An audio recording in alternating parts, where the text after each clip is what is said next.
background with everybody. So have with Maya Angelou and her, like with the females, I'm gonna do like a sulfur, background. So like it's like how you say it's like it's blurred out. So then but they gonna look so detailed because of that blurred background being right here too.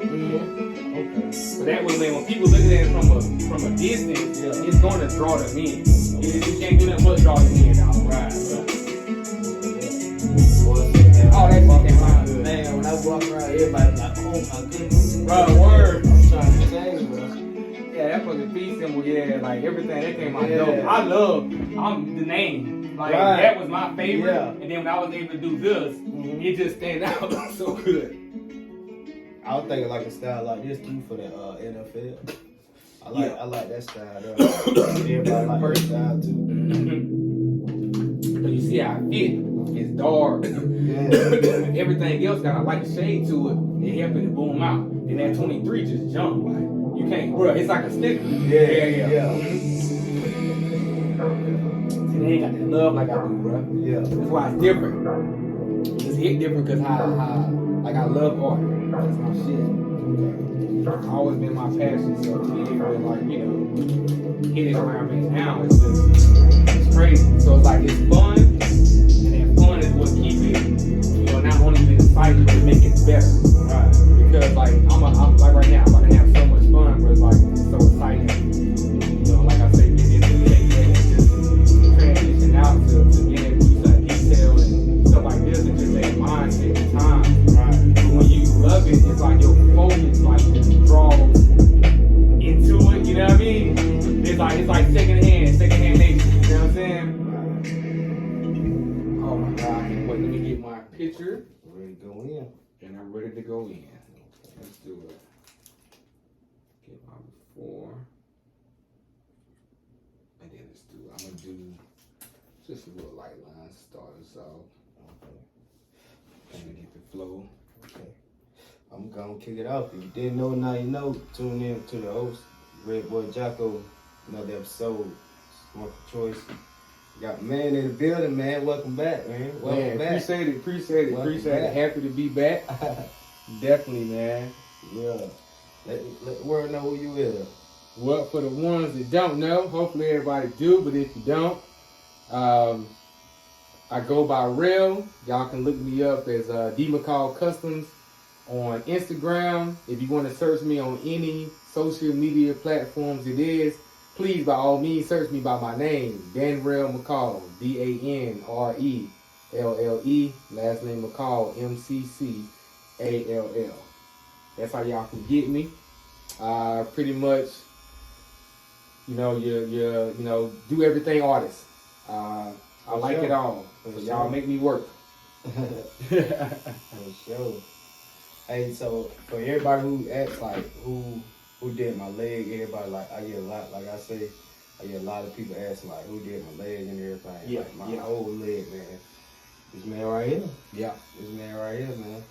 And like I told him, man, I ain't going to nobody else for like portraits. Like, yeah, I'm like getting portraits now. Like I appreciate it. I love the portrait work, man. I love it.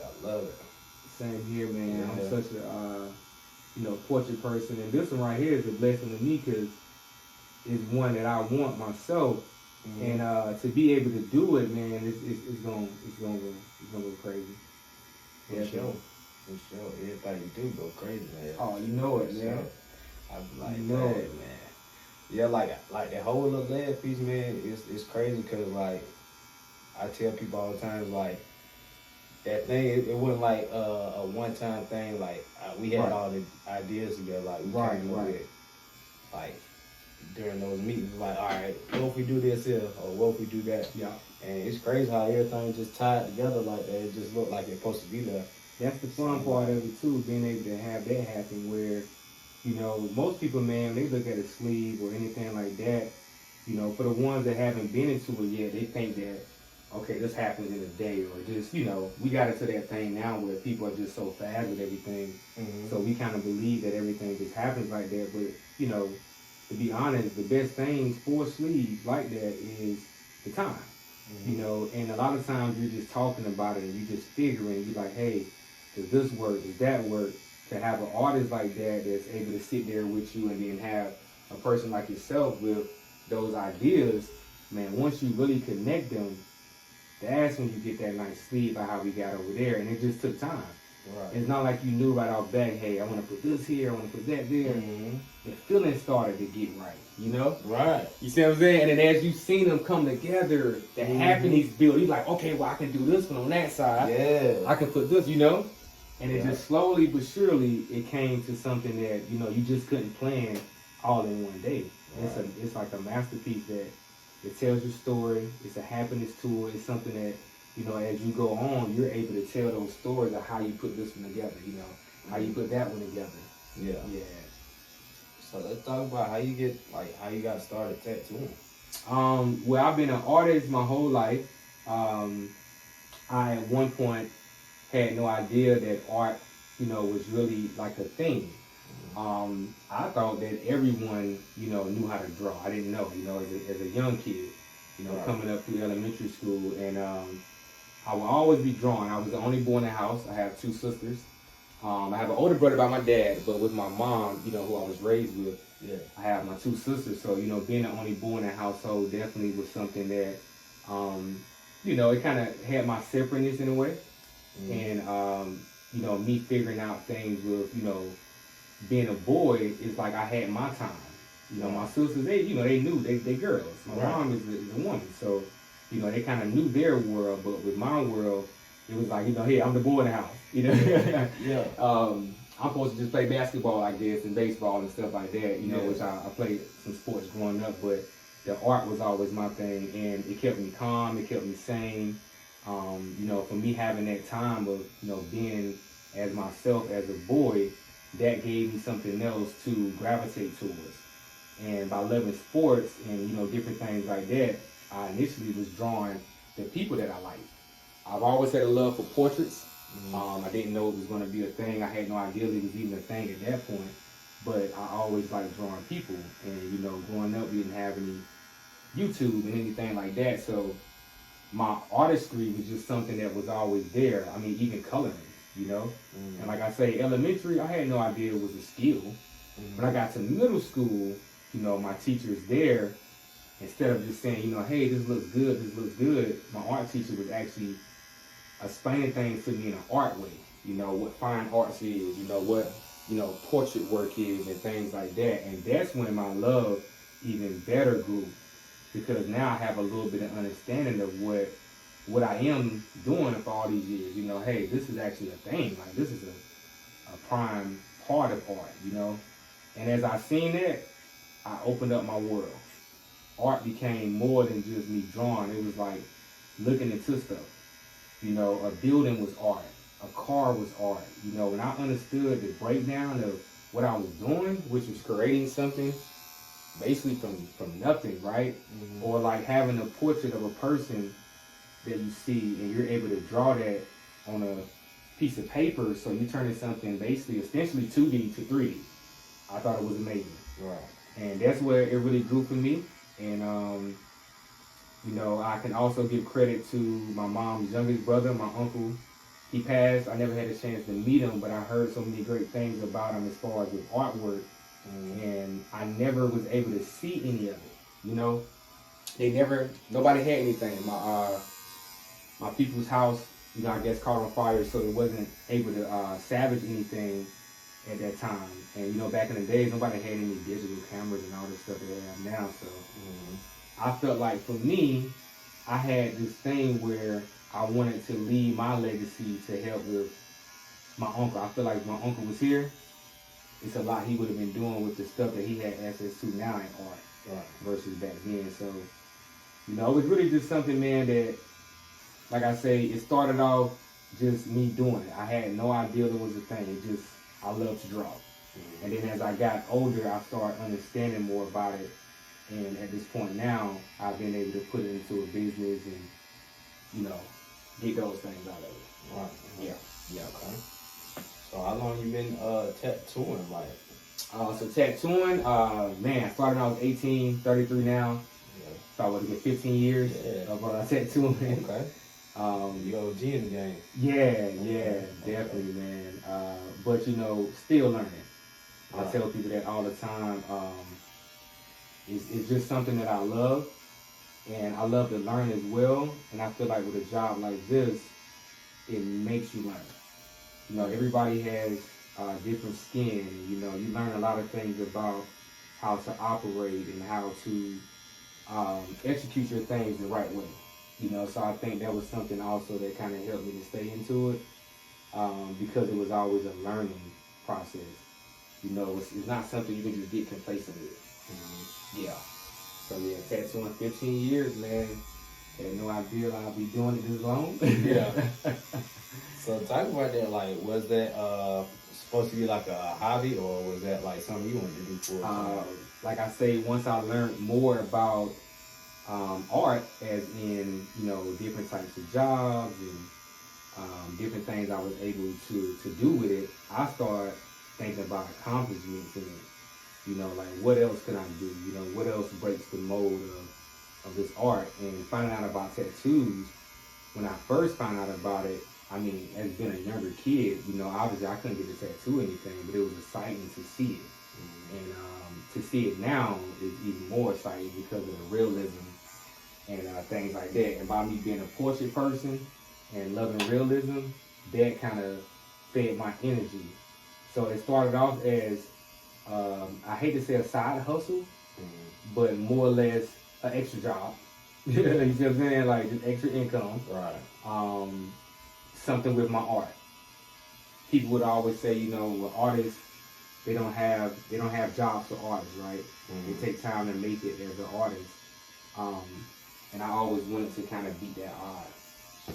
So it started off as a side hustle in a sense, or like I would say, extra job, man. And it went on to where it's at now through just hardness, you know, kind of going through it, just learning more. Seeing that it was more things to kind of go with, seeing other artists that's way better, man, when it come down to certain things, portraits and stuff from my level at that time, especially, just kind of seeing those things was exciting, and just, to me, it made me want to push myself to get there. So initially, extra money became, oh wow, like, the money is one thing, but the level of work, like for me, I was excited because I know the time frame. I know the hardness that I put into it and the long hours, and you know, but when somebody come up and see it, they're like, oh my God. And they know that this looks like Lauryn Hill. Not only am I excited about that, but I'm also excited that I was able to do that on somebody's skin, because this is a tattoo machine and not a pencil. You know, so that's the difference. Seeing that's exciting to me, because I would normally draw stuff on paper for people, and you know, they would sometimes mess it up, spill something on it, whatever, you know how that goes. And with this, I can actually put my artwork on your body. It's that permanent. It's permanent, yep. Yeah. So, was this like your first love? What was your first love? First love? Art, man. Art was my first love. It's still my love. You know, I got my kids and wife, and I got my art. So it's definitely still my love. Outside of, like, when we start breaking it down into categories, then, you know, tattooing would definitely be, I would say, out of that art category.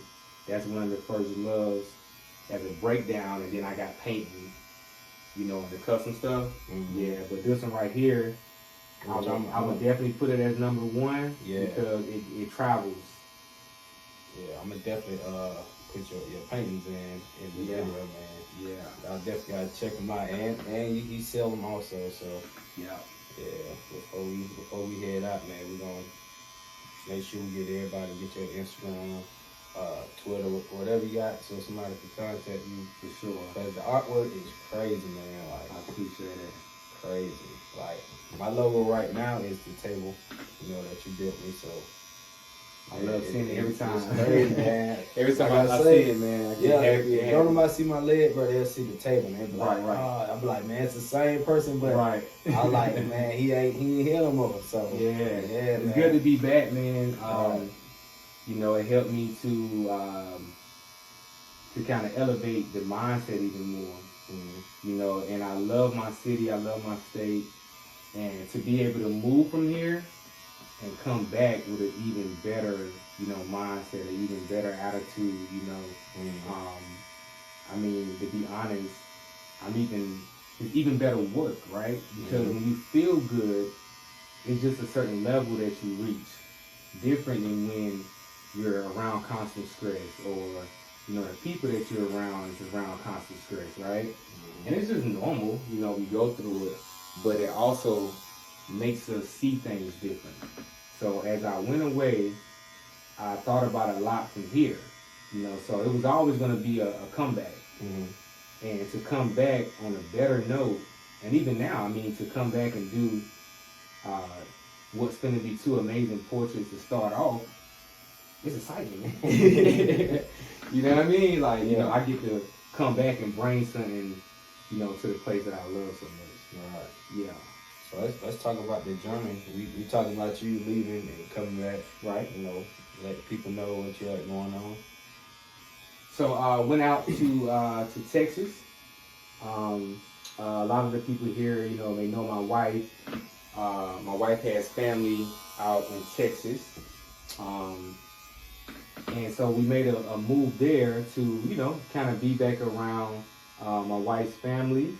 She already had moved back here, for me and my family. So it's kind of like one of those things, happy wife, happy life. So I made that move, and it was also something that, for me, I've always wanted to get out of South Carolina. Never really knew when it was going to be or how it was going to happen, or none of that. But it was always something that was a plan. And for it to happen like it did, it was amazing. So to get away, like I said, I went down to Texas, definitely enjoyed it. But I worked hard down there, man. The same thing like here in South Carolina. So it gave me the sense of what I was doing here, but it showed me too where the appreciation level should be at for the work. You see what I'm saying? Like here, a lot of the people here, they appreciate you too, but it's like the genuineness that I got from the people that didn't know me yet.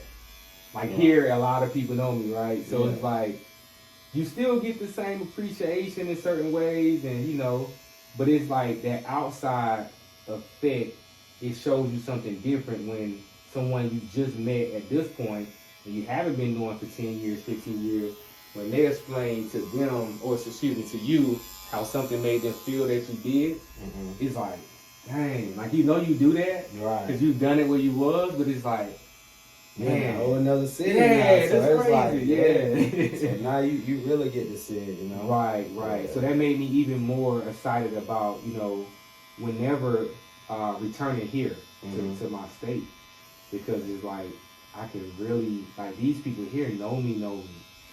So it's like, yeah, man, I really do that down there. Like, let me get back to that. For sure. So let's talk about like things you learned, and because you already said everything was totally different. Yeah. So talk about like things you learned from Texas. Yeah. I learned that.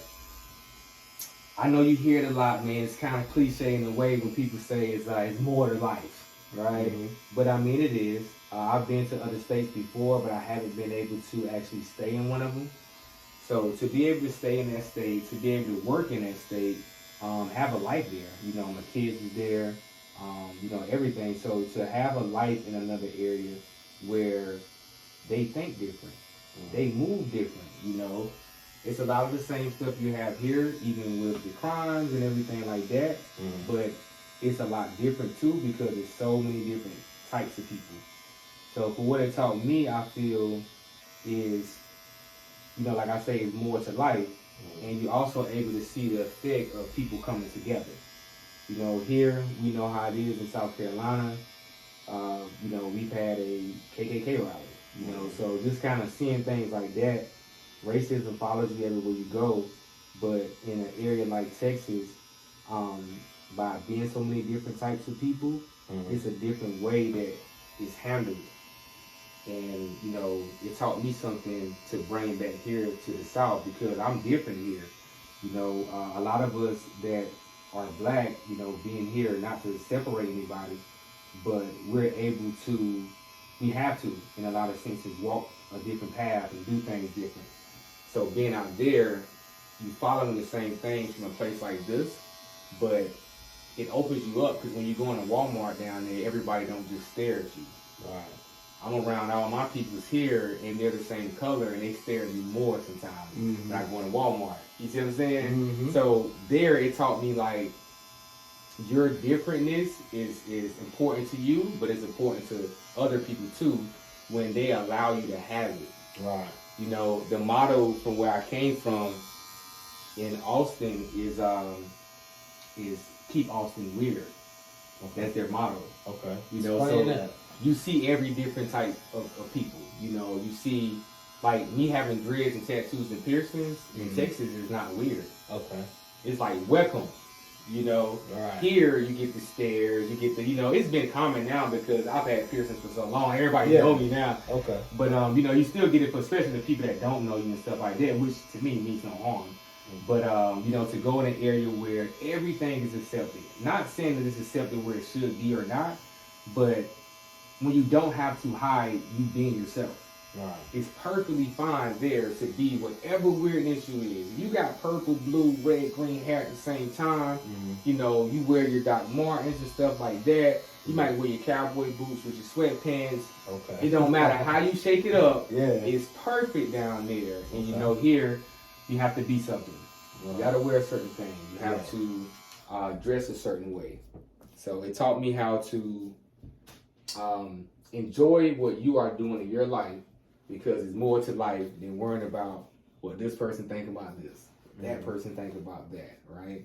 You have your own levels to create for them to have something for themselves as well. So the more that you are you, it allows them to be them.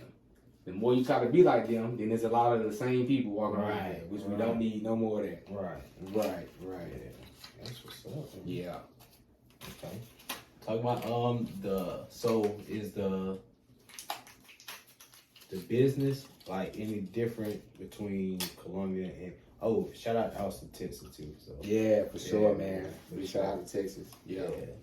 But yeah, it's like the business different from coming from South Carolina to Texas. As far as what I do? Yeah, because you was in the shop there, right? Right, yep. Okay. Yep. I manage a shop down there called Page's Pollard. Excuse me, guys. Called Page's Pollard. If you guys look it up, it's in an area called Leander, Texas. And so managed down there. I was the head artist and manager there.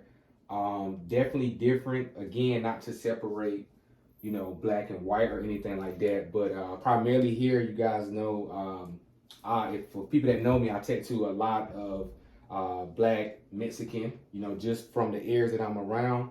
Although I have a lot of, and I hate to use these words, guys, so I'm just using them to use them, but white clients as well, white friends, like I tattoo, but I don't have as much here. Okay. So when I went there, one thing initially was that I didn't have a lot of white skin tone work on my page. Okay, so I was in an area that was fully white. I mean, literally, I was the only black guy. Okay. Besides my friend that I met that worked at the gas station across from where, literally, everybody else was white. So, but it was a nice area. It's very sacred in Texas, and a lot of areas like Austin and San Antonio, they have migrated more to having acceptance for other races. Okay. A little bit better, than and they still have their racism too in certain ways, but that area was considered old town, so it's pretty much old school. Right. It just hasn't changed yet, So they needed somebody like me to come out there. Right. Okay. So it definitely changed my work because I was able to do traditional is a lot bigger down here in Texas. Traditional tattoos. Explain that to people. So traditional tattoos, you guys will see. I say in layman terms, like your motorcycle riders. Okay. Those old school guys that's in the motorcycle clubs. They have these, like even the old school traditional mom tattoo with the heart and the arrows. Okay. Traditional is pretty much bold lines, bold color, pretty simplistic. You'll see a lot of the army people and stuff like that, a lot of cowboy type, deal. Like I said, a lot of the bikers and stuff like that. So it's pretty much, in so many ways, like a white direct style of like for them in a sense, even though it's something that's like American traditional. You just see it a lot directly like that. So when you go to an area that like here in the South that's a little bit more racist, you kind of see those more too. Okay. So in that area that I worked at, you've seen a lot of that type of tattoos. New school is more or less like kind of 3D art, you know, things like that. More popped type of art. But definitely traditional is real old school. Your Sailor Jerry. You guys ever hear that? Sailor Jerry tattoos, go look that up. You'll see exactly what I'm talking about with that style. So I did a lot of that, which I didn't commonly do here. Because, you know, I'm around more, you know, color folks and stuff. So we have more of a style where you might see the Stewie Griffin with the pistol on it. Right, okay. You know how we do in the South, yeah. man. You know, we got the SpongeBob with the money bag. Right. You know, so we got a lot of that here. But there I was able to do a lot of different tattoos, man. So it opened my work up even more because there's different skin tones, there's different ideas, there's some great people, and just having different conversations. So it definitely upped the ante on a lot of things in the business that I do in tattoos because it allowed me to kind of see some different things. You know, I wasn't doing a lot of Japanese dragons here and stuff like that. But when I went there, man, I mean, I've done probably everything you can think of. You know, so it didn't limit me. It actually extended my knowledge in everything that I know because some of the things that I knew about, I didn't do as much here. Okay. Right. Okay. So do you have like, would you say you specialize in anything? You know, I know you fight the portraits for sure. Yeah. So like, would you say portrait your specialty or? Yeah, if I had to use a word, I'd definitely say portraits is one of my specialties. I feel like in everything you learn more as you do it. And I'm the type of artist where I want to know how to do everything. I don't want to limit myself to anything. By nature, portraits was always something that I drew and that I had a love for.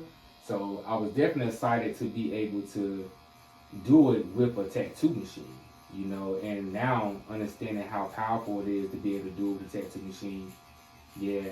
I want to get even better and better. I have some people, man, that I love, man, that tattoo and their portraits is just on another level. So, you know, I love that. So me, when people, you know, see my work and stuff and I get that, I'm just like, I'm still so humble with it. So it's like, I know it look good, you know what I mean? Yeah. You know, you gotta have that to yourself too, where it's like, oh yeah, I know my work look good, you know what I mean? But when I see the effect that I have on people, man, when they cry and like just all these other things, it just make you feel good. So like I say, I feel better seeing that and understanding what I'm really doing with these portraits. So I always have like better levels and like, you know, more stuff I want to achieve in it.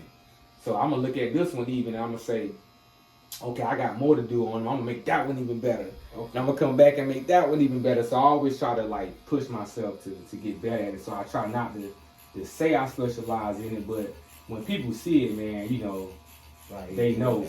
Yeah, they know like, yeah, he bought that portrait life. Okay. Well, speaking on, you said you got people work you like, name, if you got 5, name your top 5 tattoo artists. Man, one person that I really want to be around is Maya Bailey. And I have a painting that I've done that I would love to get to him, man. He's an artist out in Georgia. He just also did a private, you know, art show. He does art as well, and man, he's phenomenal. Black artist. He's one of the ones that's been able to reach certain levels in the tattoo industry. So in this industry, it's just like pretty much anything else that we are a part of as just colored people. It just works like that, where we're not always given the same opportunities, and we're also not always looked at the same way. But he has broken those odds. He's been on, you know, your Ink Master shows and stuff, and just, you know, but he's been there teaching the knowledge. You see what I'm saying? He's one of those guys, man. So big shout out to Maya Bailey. You know, y'all make sure y'all look him up. He has his own style that he does as well. So that's one of the artists that I look up to, you know, just for the time frame that he's been in here and the amount of things he's been able to accomplish in that time frame. Yeah, so let me see. I'm trying to think of the guy. I want to make sure I'm getting his name right. That does the portrait work. I gotta get his name right.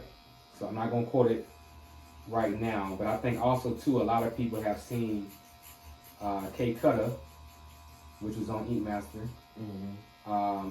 I've seen his work grow from what I've seen on the show, and I love his portrait work as well. Definitely somebody else I look up to. It's a guy that goes by Mr. Reyes Inc. That I look at his work a lot. He does a lot of amazing cover-ups. So even in cover-ups, I try myself to just get better and better and better and better. This is a guy that I follow a lot from that as well. And I have a couple local people, man. A lot of y'all know that I worked in the shop with Chloe that we did together. Forever and Ever Inc. Chloe LaFleur.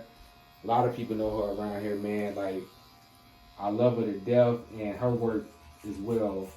You know, I gotta give big ups too. I learned a lot just being there, man. Just seeing her, you know, do her thing. It was an excitement, you know, to be a part of that as well. And one other artist, let me see. I'm trying to think off the tip of my tongue right now. I actually like the guy from the Black in Chicago.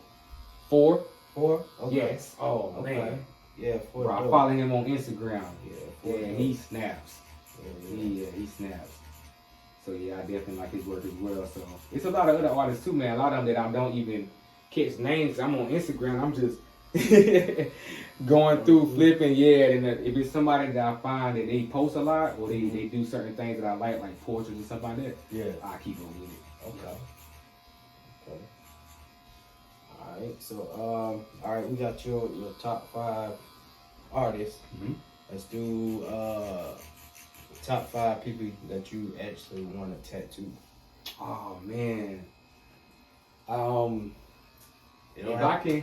They ain't gotta be in order, huh? Let me see. So, if I can get Andre 3000. Oh, that's dope. Yeah, cause see, I know I can have a good conversation with him. You see what I'm saying? Yeah. I would love to get him. Do he have some tattoos? That's what I mean. He has a few. Yeah. He has. I mean, from the portrait that I painted of him, I say about a good 7 or 8. Okay. Just kind of, yeah, different spots. But there ain't nothing that jump out at you. Okay. Yeah, ain't nothing that jump out at you though. But I think, man, he'll be somebody that I can really sit down and talk with, and he has a mindset. So yeah, I like being able to do what we're doing right now. But especially, man, like this good conversation while I'm tattooing, this is gonna come out even better because I'm just lost into the work now. Everything else is flowing. It's just flowing. Yeah, but definitely him. If I could have got a chance to tattoo like Bob Marley or somebody, man, I would have definitely took that. But I say Andre 3000. I want to tattoo OBJ. Okay. I would definitely, He got some dope work. Yeah. Back in the days, I always had this thing where it's like if Lil Wayne would have came to town and put a tattoo on Wayne somewhere, you know what I'm saying? Because that's the person that was really in that, you know what I'm saying? That tattoo jump for real. And like breaking that mold, you know. But definitely like a Wiz Khalifa, somebody that love it. Right. Now, I don't want to just tattoo anybody, man. Like, I want somebody that love the work. They love, you know, the artwork, like the actual meaning behind tattoos. Yeah, and then somebody that would have a story or, you know, somebody that's done something, you know, in life where it's just like, that can help me create something for them. Yeah, so Wiz Khalifa, Andre 3000, you know, Bob Marley, you know, people like that for sure. Yeah. It's dope. It's a good ass. Yeah. That's man, especially 3 Stacks. Man. Oh man, yeah, that's one of my favorite artists. So. Yeah, me too. Yeah. It's crazy. He underrated like that. Oh man, way too underrated. But I mean, that works in everything. You know how it is. It's like when you have a passion for something and you're different already, and you commit to being that different. A lot of times they're not gonna really talk about your geniusness. You know, Kanye wasn't a genius. You know, they didn't feel that way. But then you see it now. He's a genius that they trying to make seem as if he's going crazy. There's nothing wrong with him, man. He's a genius, you know. And a lot of times it just takes time for people to really see that spark. So when Andre left, you know, music, like, I mean, you look at the stuff now. You're not gonna get another Andre 3000 like that. You know, so people like me, I respect it. I respect the things that man was able to do. The world, you know, they gonna always have their thing with it. Right. Yeah, but definitely underrated. All right. Let's talk about these jewels, man. You gotta drop the jewels for people who aspire to be tattoo artists, or even people who like to draw. Like, yeah, I would say, you know, everything in life I feel can be learned. Let's start with that, right? But everybody don't have the same passion. So a lot of times you can find people, man, that they've been playing sports their whole life. They just do it. You ain't gotta tell them to get up. You ain't gotta do none of that. They just there. They ready. They gonna work as hard as they gonna do. right. I don't care if they make it to professional or not. They riding for it. You understand? Now that gives them more of a chance to actually make it in whatever, you know, we consider a professional, you know, thing, right? So it's the same thing with art or anything else. So anybody that's getting into it, I would say if you don't just automatically love art, if you don't just, you know, draw all day and all these other things, just prepare to do that. Because it can be learned. You know, this can be something that can be learned. It's just about the passion that you're willing to put in, the time you're willing to put in. And if you're just trying to learn it, then it's something that you have to be prepared for. But if it's something that you love, you're going to be prepared anyway. Because as you get better in everything, it's going to excite you and it's going to keep you going. So I will only say definitely take your time. This is something that we're doing on, you know, people's bodies. So do your research, you know, take your classes, do whatever it takes to actually get it done the right way, and you put the right time into it, and everything will follow through. You know, I've loved this job since I started it. I'm self-taught in it, and as I, you know, was able to go home, and blessedly I was able to be around other, man, even more amazing artists, you know, at my beginning times that just kind of, for me, it sparked that interest. So I would say for anybody that's getting into it, definitely prepare to have that time to learn. It's not meaning that you're going to take, you know, 15, 20 years to learn, because, you know, that's crazy, right? But in my 15 years, 16 years going on now, I am still learning. So you always going to learn. So be prepared to have that time. You know, also be prepared to spend your money on this stuff. I think a lot of people, you know, think like, oh, on tattoos, I'm just going to make a lot of money. Yeah. You have to spend money before you make money. Yeah, you gotta spend money. You gotta spend money before you make money. money. If you want to succeed, I don't think people understand how this job is. Right. So as you get better, you know, increase your things. I will always say that as well too. What you mean by that? You know, as you get into this job, you know, especially when you first start off, you know, start with some of the cheaper things that you can use. I mean, nowadays they have, you know, practice skin and all these other things as well. So there's a lot more that you can use to start off, to just the practice, right? Before you commit to doing this on skin. But as you get to doing it on skin, you want to upgrade your products. You know, I'm not saying go out and buy the Ferrari tattoo machines, not when you first start off. But know what your machine is capable of doing. So you're not out here telling somebody that you can do something that looks like it's supposed to be worth $2,000, and your machine can only do something that's supposed to be worth $200. You know, because these machines are like cars and everything like that. You know, it's specialized machines. It's different machines that do different things. And once you learn, you know, this different things about it, you're able to know the capabilities of each machine. Hard hit machine, soft machine, however it may be. I started off with traditional. I'm now tattooing between traditional and a what we call, you know, tattoo pins. But yeah, different products do different things. So again, it's all about just doing the research and just also having that time where you know, hey, I'm going to be learning something. And if you love it, you're going to continue to learn, and you're going to continue to be excited. You're going to continue to want to put the money into it because you're going to want to keep these levels going. So yeah, just kind of upgrading products. Okay. Yeah. So what would you say is the best, you know, machine? Because like you said, the one you got now, it's light, Oh yeah, very light. I love this one. It's one of those jobs where it kind of goes off preference, but you know, just like anything else, we always get pushed towards something. So a lot of people may hear about the Cheyenne machines and you know FK irons and different things like that. It's a lot of different companies that make machines, just like people that make you know custom T-shirts and different things like that, or shoes. All these different companies, especially nowadays, there's a lot more people that's in it. But some of the names you hear, like I say, FK irons. You know, you hear your you know ironclad, or you hear about the Cheyenne machines. Those are very, very good machines. But you have to learn how to use them. You can't just buy them and just go and attack them. Those machines are made for certain things, and when you really know it, oh man, it's a blessing because it can help you, you know, do some amazing stuff with tattooing. But when you don't know how to work them and you go spend $2,000 and more on a machine, it's gonna sometimes discourage you. You know, so I would always say this: try out the stuff you want to try out, right? Start off with pricing. You know, go and get a machine that has a good price so you can understand how a lower price machine behaves and how it works. So you know what to look forward to when you get a better machine.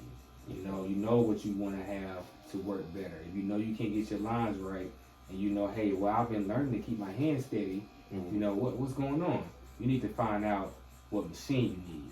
You see what I'm saying? And that might take you time. You know, it may take you a couple of years to figure it out. I've interchanged machines over this last couple of years based off my feeling for my portraits. You know, so the high price machines, it doesn't mean that it's going to be the best working machines for you. But like I say, if you're able to learn that machine, then it can do everything that it says it's going to do when you look up the descriptions of it or the details. So just start, for me, you know, start with some of the low end stuff, not tattooing people with, but at least learning how to tattoo with. And then increase as you get on to, you know, like to the people. So definitely Cheyenne, if you want to spend on a machine, FK irons and Cheyenne and ironclads are good. But, you know, look at the YouTube videos. You'll see a lot of that stuff now that showcases, you know, different machines and stuff like that as well. But I would say this, and a lot of artists will probably tell people this as well. It's not really the machine, it's the person. What you mean by that? Yeah, it's the person. Cause like, let me say if I get somebody a real good machine that costs $2,000-$3,000, but they nervous, they ain't never did a portrait before. They done told this person they can do a portrait. You about to mess the thing up. You got a good machine, you gonna mess it up even worse. Cause the machine is so good. Okay. You know, imagine if you don't know how to drive and you get in a Ferrari. Right. You gonna mess it up even worse. Right. Cause it's a Ferrari. It ain't just that you're messing it up. Yeah. The car costs too much. Right. So that's the same thing in this world. So for me, I always, when I started off, traditional machines. Those are the ones that y'all hear with all the noise. It just be going off. You know, and those, man, are hard hitting machines. I learned a lot about them. I was scared to go to these. I didn't know anything about it. I didn't know anybody that really used them at the time. And I had to learn about how they operated. But once I did, at this point, I'm glad that I did because I'm a portrait artist. And this has saved me a lot of troubles from the feeling of the machine, the heaviness of the machine, the weight on you from tattooing for 6 hours, 8 hours. You know, so yeah, that's another thing too to look for with machines as far as the weight. And like right now I'm using the tattoo pen with a battery pack. You can distribute that differently too. Heavy battery packs, lighter battery packs. So, you know, you can check those things as well. Okay. Yeah. Let's talk about do's and don'ts in the tattoo world. Like I was saying earlier too, don't just dive in and don't just dive in, you know, saying, hey, I got this, I'm gonna do this portrait, and you only did some letters before, right? Yeah. Just take your time and approach it with a scaredness. It's like, I'm scared to mess somebody up, so I'm gonna take my time. I'm gonna learn this, I'm gonna learn that. That's like a number one do or don't. Just don't do something that you know you're not able to do. You know, don't. You know what I mean? Start simple. It's cool to start simple because I didn't start off doing this. Yeah. I want people to know that. Like, these things you guys see now is years of just time. Was I able to draw a portrait like this before? Yeah, a lot faster than I was tattooing it. Okay. I learned to tattoo it because it's a machine. I'm myself a machine, but now I got to work with this one. Mm-hmm. So imagine me trying to do my mind and tell this thing to do something. Right. I can't tell it what to do. It's going to tell me what to do. When I learned that, I understood what I can do with it. And then now I got to do it. So number one, you know, do's and don'ts. Don't do something that you know you can't do. Secondly, get your education in. This does require you to have bloodborne pathogens, you know, adult CPR and stuff like that, which is kind of like just something that, you know, you need if a person passes out. But the bloodborne pathogens teaches you about all of this stuff here, learning about the body, the skin. I'm gonna grab some new gloves. Learning about all those things. Another, you know, do and don't, I would say, don't reuse needles. Don't reuse any products. Don't, and I hate to have to say it, but people I have seen over time do it. You know, don't do that. Please don't do that. And also, my last one, I would say, to do, that's why I give y'all something good, is find the people that respect you and love you, that have a you know, sense of trust for you when you're starting out in this job. They're gonna make you feel the most comfortable as you're getting better. You're gonna start out rough. This is how it works. You know, so if they're willing to give you a body part to do, bless it. You understand? Take all the time you can. Learn as much as you can before you do it on them. But those are going to be the ones that are going to give you that kick to keep pushing, keep going. Yeah, for sure. I was going to ask you about that. So, like, what's your advice to somebody who've done a tattoo and they feel, well, I ain't gonna say feel, of course they know they messed up. What's your advice? Analyze it. Okay. Definitely analyze it. You know, we all mess up, man. You know what I'm saying? Like, when I first started doing this, like I said, I didn't go out doing portraits. I'm telling you that right now. You know what I'm saying? I'm doing little roses, little hearts, little angel wings, you know, things like that. Because I was still nervous about a machine because it was something that was operating super fast. If people don't tattoo, they don't know how fast that needle is moving. Right. And as you're contacted with the body, it is scary because it's hitting so fast. So whenever you do mess up, analyze it. Tell yourself what you did wrong. Don't be scared to say I did something wrong. I tattooed on myself when I first started. You know what I'm saying? Like out the gate, I was tattooing people. You know what I mean? But when I wanted to try something different, I'm gonna try it on myself before I try it on somebody else. You understand? But if you mess up something, if you feel, analyze it. Hey, this line right here was this and that, or you know, I think that this shade was this and that. And as you go back and you start testing what you analyze, you see yourself improve. Dang, you know what? That shade was messed up. Look how I did this shade. You see what I'm saying? Make yourself have a level that you want to get to, and understand when you down, you fine. Right. Just don't keep being down. You know what I'm saying? Don't keep doing the same thing over. If you ain't analyzed, you're gonna do the same thing the next time. Same thing the next time. By the time you do that 10 times, bro, your tattoo career might be over. Really, on the second one, your tattoo career might be over nowadays. You know, if you mess up somebody's body, bro. That's true. We got too many social media platforms now. If I make one complaint on Facebook and I have 4,000 friends, you know, and they all love and respect me, and they know you in the city, you might be over your career, man. You know what I'm saying? So definitely analyze stuff, and like I say, you know, take your time. But don't be afraid to mess up though. Just don't mess up as much on people. So get the tattoo skins, the fake skins. You know, do the tattoo courses. They offer them now. Courses? They offer them now. Yeah, they didn't do that. Like when I was coming up, they had in my career, they had Greenville Tech was one that offered, you know, like a slight kind of tattoo course, but they stopped it. Now that's the only one I knew that was close to me. Outside of here, Atlanta has them, California, Florida, New York. I mean, you can find them online, literally online. Online courses. Now, I don't know how beneficial it would be. Me personally, I feel like this is something you have to actually do. But knowledge-wise, you can get all the information. Information is everything because it unlocks what you can physically do. If I know for a fact, I'm reading in my head that, hey, this is going to turn a certain way, if I tattoo it too hard. This is gonna be this way if I tattoo it too deep. Once I know it in my mind as knowledge, and I see what it do as a real thing, I'm able to now know how to not do this thing. You know, I met my wife in high school. Okay. Yeah, so before her dad passed, her dad's actually buried down here. And my 2 aunties is buried, one is buried directly next to him.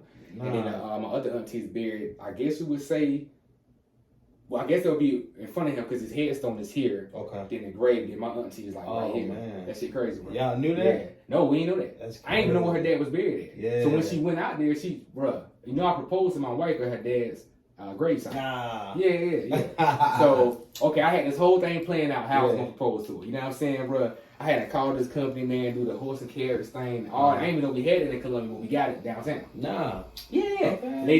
They take you around. You can pay for however long you want to do it, and it has different areas you can go to. But for the first one, they take you around the strip downtown, like if everybody know like the Vista and stuff like that, 5 Points, they take you around the area like down there. You know what I'm saying? So I had all this thing planned out, and so that day comes, and my wife got up that morning, right? And I had all this planned out to propose to her and everything, right? Yeah. So I'm all like ready for that. I got the time schedule right, everything. Right. So she gets up, she throws the whole schedule off, bro, right out back. Nah. She was like, babe, I got something I want to do today. So I was like, all right, cool. You know what I mean? I'm trying to figure out now, like, how this is going to work in my plan. Let me see what she got going on, right? So she's like, I was like, what you want to do? And she was like, just get in the car. And I was like, all right, cool. You know what I mean? Got in the car and everything. And so as we go on, we driving or whatever. She driving, and we go by our old school, the old Kenan. They got new Kenan now. We went by the old Kenan, and that's what his gravesite is. So as we're approaching it, I'm already in my mind like thinking like, yeah, my auntie buried over here. I'm about to say that. You know what I'm saying? So she goes right here to the cemetery and goes to pull in. So I'm like, hey, you know what I'm saying? I ain't even said it yet, but I'm about to say it. Yeah. And then she's like, she stops me from talking. She talking now. She's like, I wanted you to come out here to my dad's grave. She said I never invited anybody out here, to my dad's grave. And like, so I already felt the honor, you know what I'm saying? Now, mind you, bro, like a day or two before, like her dad's not here, he's passed. But I believe so highly in my spirit world. You know what I'm saying? I really believe in that, bro. So in mindset, like, I had a conversation with her dad just in spirit, you know what I'm saying? Like, just really talk to him. And I felt like that was my confirmation that, he's like, yeah, you got my blessing. I wish I would have been able to get it. You know what I'm saying? Right.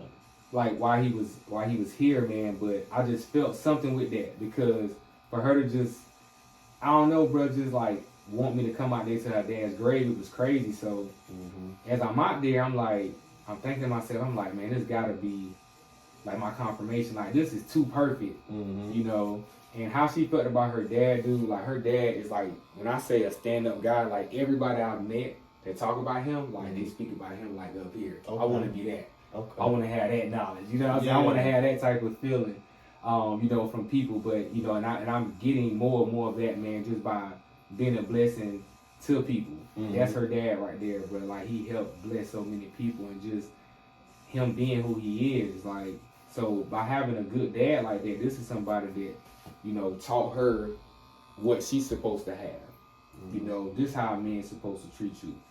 This the real man, you know what I'm saying? Right. So yeah, it just kind of like, for me, man, it did it. It was like, yo, this is why I'm supposed to propose to my wife at. So as we're, going over, looking at the grave and stuff, and I'm like, hold on now, because my auntie's buried out here. I'm like, let me call my mama so I can make sure I'm in the right area. So I call mama. And I'm like, Mom, I said, for my first auntie, I'm like, ain't it was a tree or something that's right here? Because I ain't been out there in years. My mama said, yep, she said, down by the tree, right hand side, boom, boom, boom. So I'm like, okay, tree, right hand side, doom, doom, doom. Okay, boom. And I look back over, I'm like, boy, they on the same line and all.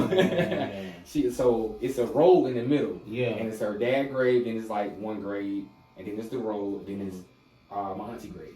Okay. It's crazy, but it's like right there. Damn. Then my other auntie is buried on his same side, but right in front of him is like a little piece of like area that you can walk into. Yeah. And it's her grave. Yeah, that's crazy. Yeah. So she seen me. I'm sitting down there on the grave and like helping her like clean the grave off and everything. So she looking like you know, because a lot of people, man, they don't be like that. You know what I'm saying? When you go down to a gravesite or something like that, it's kind of weird, or you know, you might be the one that you looking at yourself like, man, am I too into this? Like, what they thinking? You know what I'm saying? Mm-hmm. But she seen me down there like wiping off the grave and like really like I believe my spirit was. You know what I'm saying? So it's like a connection was there, and like I said, I know her love for her dad, man. So it made me feel good to even be in his presence. You know, like that. So, man, as I'm doing that, I'm just thinking. I'm like, man, this gotta be it, bro. Like, you know how, like, you try to, you know, in mindset, man, get this whole thing playing out. Even when you go to, like, ask a girl out, you kind of have it playing out. You want to, you know how you want to walk up and all these things. Mm-hmm. It was just like that. And I'm like, man, all the stuff I had planned, it can't be no better than this. I'm like, this ain't gonna happen again. Yeah. And boom, man, got down on my knees, bro, and proposed to her. And she said, yeah. Okay. Yep. Like even right now, this bracelet I got on right here, I got me and my wife one, and I'm gonna show you when I can move it around more. But it's the I gotta do it at an angle, but it's the coordinates on here for her dad's grave. This is where I proposed to her at. Yeah. And that's her dad's grave site. So when you gonna put these coordinates in on Google, it's gonna show you what it's called. What we learned in school. Longitude, latitude, whatever. Yeah. When you put this in, it's gonna go down on the Google Maps to that actual location. I mean, to the exact degree. This is the exact degree. Okay. Yeah. I found on this website that you can get locations. So what I did is I had to find the cemetery, and then they have codes for cemeteries as far as like for lots and everything like that. And then once you find out the area for the lot and everything, then they have like, you know, longitude, latitude for any location. They don't know I'm looking for a grave site, but they're gonna go by what I put in. Mm-hmm. Like I put in information for the cemetery as far as the location, and they just find it on the map. And then I have the codes for you. Like I say, each cemetery thing has a plot, like a lot for each one, and then you got the code for it, and then boom, it's gonna go right there. Damn. Like you can find anything, you know what I'm saying? And then once you put it in, it's gonna zone into that, and I got it engraved on these bracelets. Okay. Mm-hmm. Yeah. That's dope. Yeah, appreciate it. So yeah, man, that's what happened, man. That's dope, man. It's different. Yeah, so you know, I'm a real like sentimental person, bro. Like all these, when people see my chains and stuff like that, like that's why I love pendants. Even when I was in high school, I had a bunch of like rope chains and stuff like that. Yeah, I got more chains than this. Those pendants. Each one of them is like stuff for my kids and like my family, my wife and stuff like that. Like I got my J on here for my wife. I have another one for my son, me and my wife's son, Jaden. I have my queen piece for my wife and my daughter. My daughter's name is Queen. You know, I have two daughters now, but well, with my wife too, I have additional two daughters, and then from my oldest set of kids, my first original daughter is my I hate to say stepdaughter, but I have to say, you know, like my stepdaughters from my first relationship with my oldest kid's mom, and she's 15 now. Okay. You know, so like I have something that represents everybody. Even my number one is for me and my wife. You know, we have the thing we are one. And from my clothing line, I also made that a part of the clothing line as well. So I build clothes out for that section just strictly for couples. Okay. You know what I'm saying? Because nobody celebrates couples. Right. You know what I mean? Like nowadays, just like, yeah, go out here and just get anybody, whatever, boom, boom, boom. But, you know, nobody celebrates like really being married or just being in a couple, like a relationship at all. Mm-hmm. So I thought that was something that, you know, when we had it set for us, we got a tattoo too. Okay. As well. And that's just kind of like that mindset of like, you know, of course you're going to always be your own individual, you know, but when you come into something in a relationship, and for you to have it to really, really work, you have to have that oneness. You know, it doesn't mean you have to think the same way all the time. It doesn't mean you got to do the same things. It's just that you have at least a common goal that you guys are going towards. Right. And you know, I want to hit it. You know, and I got somebody that's willing to fight with me to make this thing happen. Exactly. Yeah, so that's what the clothing line represents as well. It's just that celebration of that, you know. I love having like matching stuff for couples. You know what I'm saying? Like even if you don't wear the same shoes or something like that, but y'all got the same correlation in colors and you know what I mean? Yeah. So I build out stuff like that for the clothing line. Okay. What's the clothing line then? So for my company, it's called Us, and I wanted to name it something that You know, for me, I feel like everything I do is for the people. Mm. So it's like, it's not just about me, it's about the people. Because, I mean, yeah, I know how to do a lot of stuff, and I mean, I love it, and all these things, I'm good at this, I'm good at that. But if it ain't for like people like y'all, bro, this will never move somewhere. Like, you can go places that I can't go. You know what I'm saying? You know people that I don't even know. You know, you be places I don't, you know, be at. So this is like walking for me. You know what I'm saying? Right. But you allowing it to happen, not me. You know what I'm saying? So as you blessing life, and as you go and meet people, and when people see these things, and it's like, now I get a little blessing from it. You know, when you still excited 10 years from now, right, bro, I feel good. You know what I'm saying? Because my kids gonna live off that. You see what I'm saying? Not in the sense of like getting any payment or anything, but the fact that, for me, I've always thought about legacy. Like, for you to have a name like how my wife's dad is, where when they say his name, bro, you just like, it's like Tupac them, like bigger than that. You know what I'm saying? Because this is a guy that was like a real man. It's a difference for me, like hearing that growing up, because of the stuff I seen as far as with men. Right. You know, we didn't have our dads in the household and stuff like that. So I feel like that gives you like a whole different level, man. And like me being a dad, like, you know, I want my legacy. So when my kids can, you know, man, when they get bigger like they is now, my oldest, you know, is 14.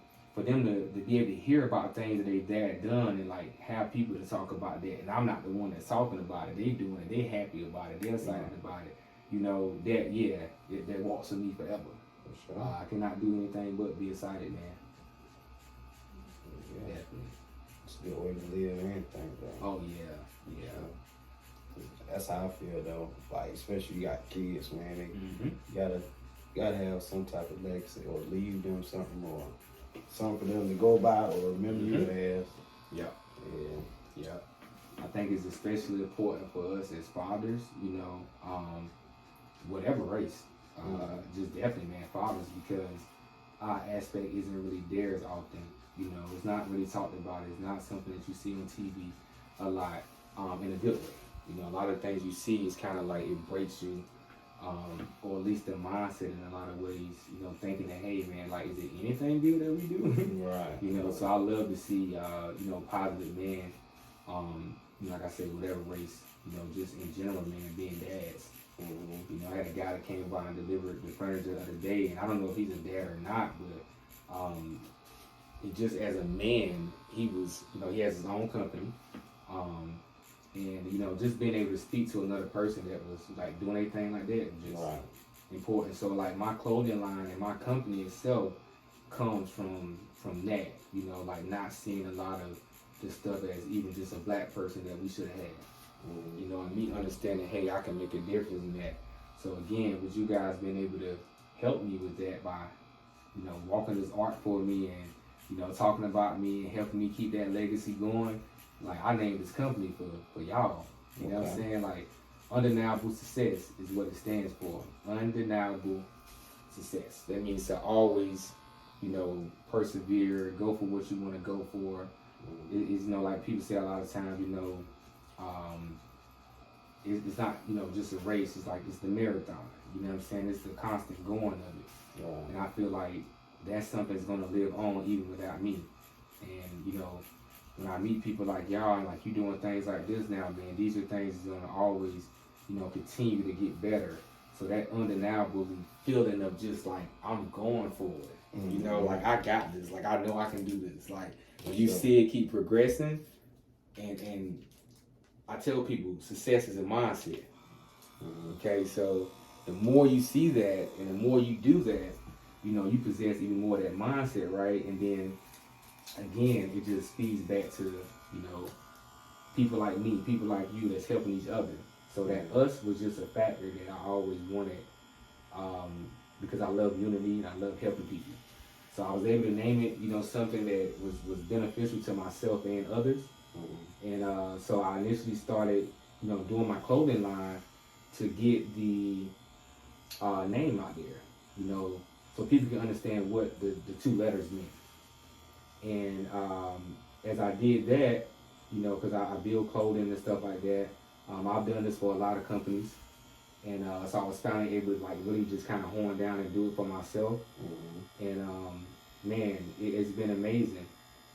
So what I do is I break down into other things inside of that, and so we are one is just another piece, of that, and that just kind of helps me to be able to kind of not limit myself to just, one thing with, undeniable success.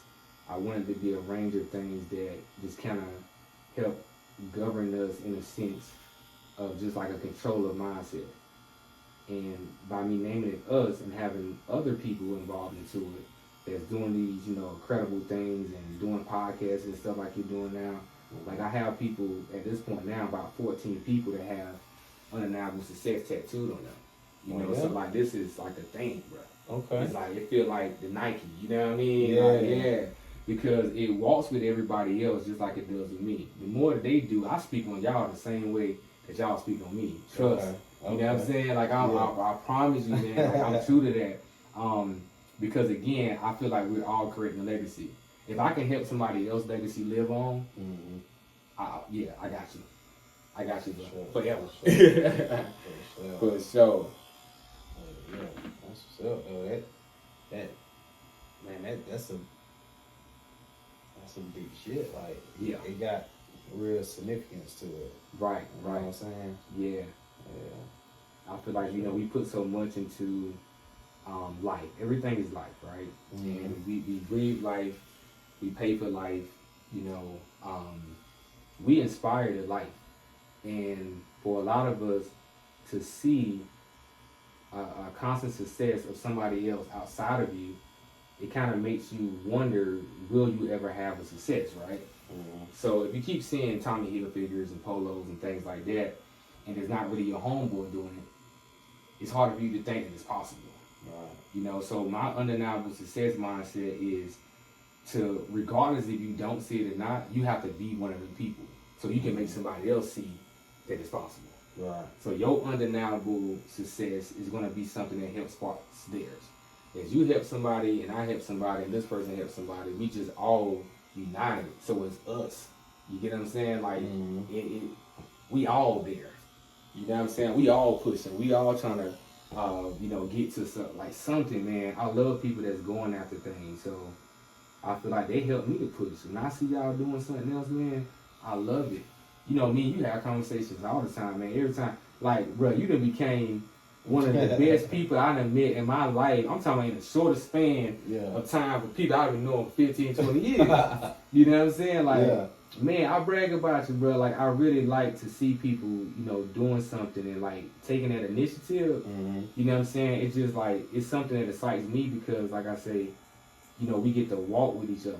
So even now, you're allowing me to walk. You're doing a podcast, which is, something for you, and it's walking, right? And then here I go on the platform now where I'm able to walk a little bit. You gave me that grace, though. You send us to your peoples, now they know me. Exactly. You know what I'm saying? Now I get to talk about this and send this to my peoples, they know you. And then it just keep it going. You know what I'm saying? Yeah. Right. So it's more or less like, again, I always keep talking about this excitement, because I feel like as we get older, man, we kind of lose it.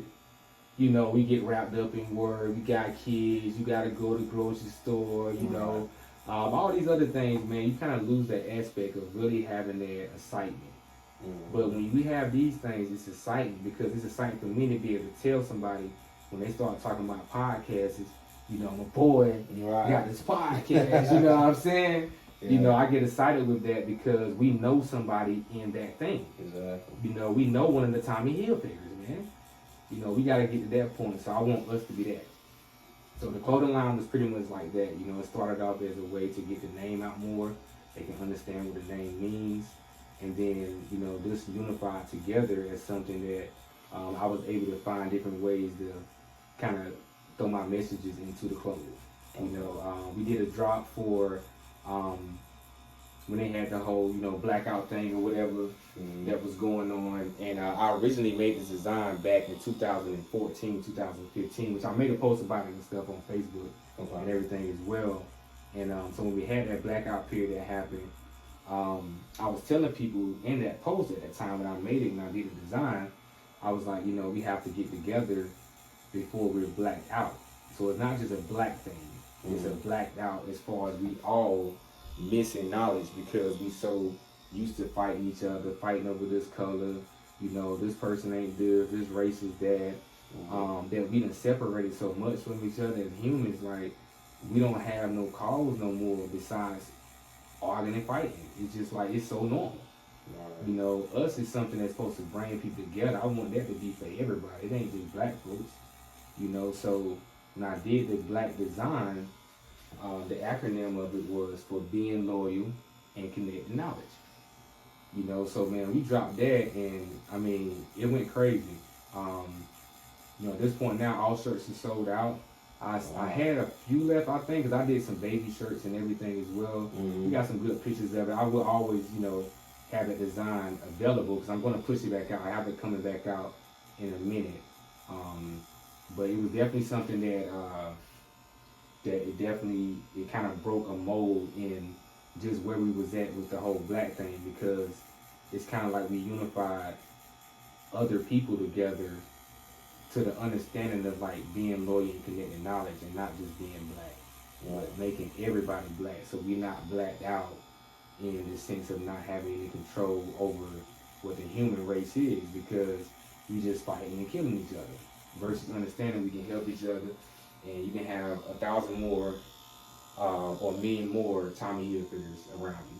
You know what I mean? Yeah. Yeah. So what can you order that? What can you order? So I'm restructuring the website now. It's still going to be the same. A lot of people have already been to the website and stuff. If you haven't, you're able to go to undeniablesuccess.com. Now I had it as undeniablesuccessclothing.com, and I was able to, you know, change that out to that domain that I wanted. Now I'm in the process of restructuring it, but it's still going to be undeniablesuccess.com. But you can also go to the Instagram, undeniablesuccess_US. You can check that out on there. I have a lot of people that I post over time that they have their pound undeniable success, which is a hashtag that we did for Instagram, and you use it for all things that you feel are inspirational to other people and things that you want to see somebody.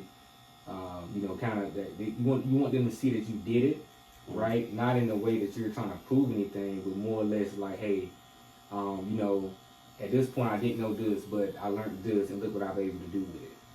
You know, I want everybody to be able to showcase their time, man. Like this is something that we really earning when you get better at something. Like, you know, you're doing a podcast where you're constantly getting better every day. That's something that you should be proud of, and like proud of in the fact where when you go to show it off, it's not stunting on nobody, right? It's like showing people like, yo, I took some time. Look what I did with that time. I learned how to do this. You know, y'all done supported me so much, I was able to get here. Exactly. You know, like that's the thing that I want people to see with Undeniable Success. It's not really like a competition. It's more or less everybody helping each other to get to something, to get to some better feeling. You know, so we have a chance for our kids, and you know, this is something where it's a partnership, man. When I come into people, you know, and things they're doing, I stick with them. I always encourage you, whatever you're going through. You know, there's times where it's like, hey, man, I ain't want to do this with the podcast. I thought, man, listen, you better not call me because I'm the most inspirational type of person to you, most encouraging person in the world to you. You know, because we all gonna have, you know, things that makes us like, man, should I keep going? Yeah. You know, you're not supposed to have everything to just work off that. It makes it less of excitement. That's true. Yeah. True. Shit. You got somebody like people you want to shout out before we get up out of here? First and foremost, shout out my wife. Literally just got a text from her just now. But shout out to my wife, man, for sure. I feel like over this time I've been able to just learn so much about myself for having my wife. You know, y'all can all give thanks to a lot of these things, man, I'm able to do just being happy. you know. So That's big the shout key, out. man. Yeah, that's That's definitely, the key. man. Definitely. So big shout out to the wifey. Big shout out, boy. Always shout out to the moms. You know, my mom for, you know, giving me life. You know, my dad as well for giving me life. Just shout out to my family in general.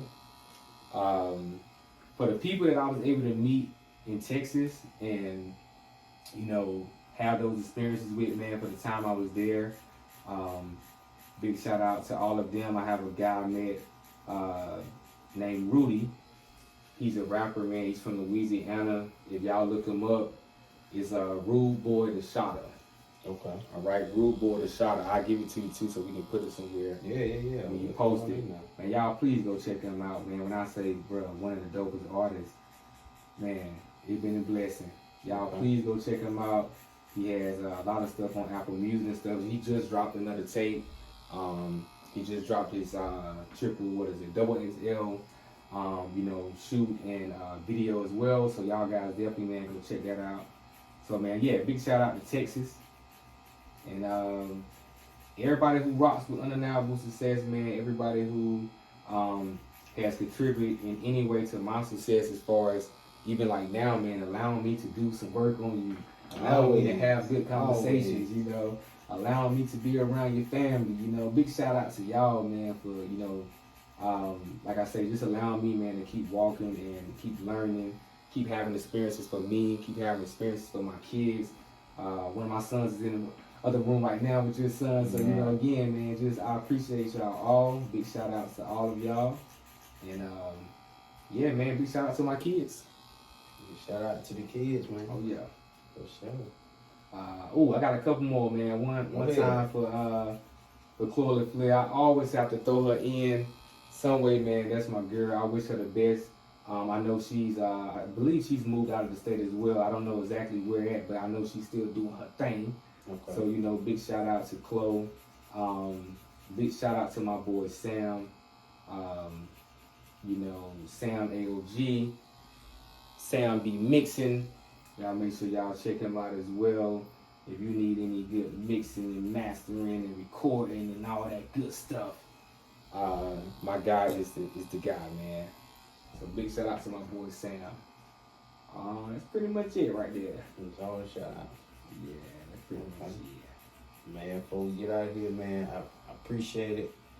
So, I'm gonna put the tattoo in the bio. I'm gonna put all the links in the bio.